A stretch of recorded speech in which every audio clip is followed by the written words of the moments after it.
tentang tragedi MH370. Tentunya kita dah buat beberapa kenyataan mendoakan supaya selamat semuanya. Ada sebahagian yang saya kenal termasuk juruterbang. Beberapa kedutaan asing, Sweden, Amerika dan beberapa telah diserang oleh Japan Red Army, JRA. Malaysia pada masa itu hadapi krisis pertama besar internasional. Allahyarham Tun Abdul Razak Perdana Menteri menugaskan seorang pegawai cukup kompeten, Tan Sri Osman Kasim, KSU Kementerian Dalam Negeri, menyelaras semua kegiatan dan berakhir dengan cukup cemerlang.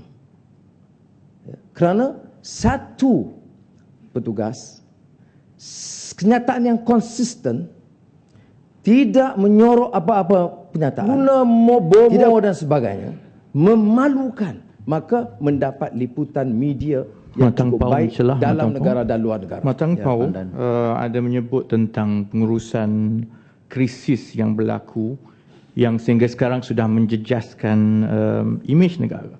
Saya mohon pandangan Permatang Pau mengenai satu laporan akhbar di dalam utusan Malaysia bertarikh 11 Mac yang memetik menteri membuat kenyataan tidak salah menggunakan khidmat bomoh.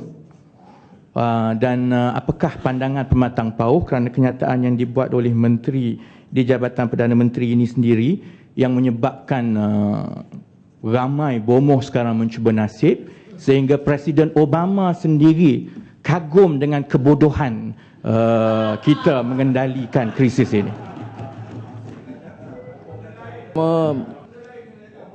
Tentunya menteri dalam kes ini keliru. Keduanya, utusan itu hanya konsisten lah. Kalau utusan memang sesuai lah. Dia tak faham akidah, tak faham akhlak, tak faham cara Islam yang betul dan bahkan mengesahkan cara bomoh. Baik, saya sambung. Ya. Yang kedua, ya, tapi utusan itu media yang dimiliki oleh UMNO. Ya. Baik. Tapi soalnya yang disebut incompetence itu bukan saja New York Times. Incompetence kerana sampai pagi tadi BBC mengatakan, why can't we the authorities to update us with the news? Why can't we have one channel authority? Dalam kes Japanese Red Army, seorang Tan Sri Osman Kasim, ya, kita mengurus krisis cukup lemah. Ya. Seolah-olah kita tidak ada pengalaman sama sekali. Dan ini ditambah pula. Sekarang kata bomoh, mungkin salah Anwar lah hantar bomoh ni. Ya. Tapi sebenarnya siapa bagi kuasa? Mana JAKIM? Mana Menteri Jabatan Perdana Menteri? Siapa yang bagi kebenaran buat begitu, kerja begitu? Sudahlah khurafat, syirik, dibayar. Dan kemudian dipanggil pula sidang media antarabangsa. Takkan nampak bodohnya kita? Tak malukah kita? Saya sendiri yang berani tegur. 4 pasport, 2 pasport hilang, patah balik. Air Force kata patah balik. Tak, bukan patah balik. 3 hari lepas kejadian, kapal terbang patah balik. Masuk perairan kita. Kemudian lepas tu semalam, kita tak pasti. Tak boleh. Kita tak boleh urus krisis yang begini. Kenyataan mesti disahkan. Saya panggil semalam Ketua Angkatan Tentera bekas, mantan Panglima Angkatan Tentera. Nak tanya nasihat dia, how do you do? Dia kata, you can't. Dia mesti ada central command.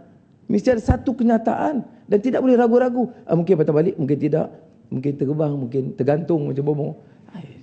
Tapi saya soal bomoh ini, saya nak gesa, mesti ada siasatan penuh. Kerana ini satu kejadian yang merosak dan memalukan negara. Saya nak tanya siapa luluskan, siapa bayar, siapa bagi kebenaran, semua. Sepenuhnya kerana ini satu insiden yang mencemarkan imej negara. Ya. Tapi ya, itu terang. Rencana satu Malaysia itu terpampang. Bomoh satu Malaysia.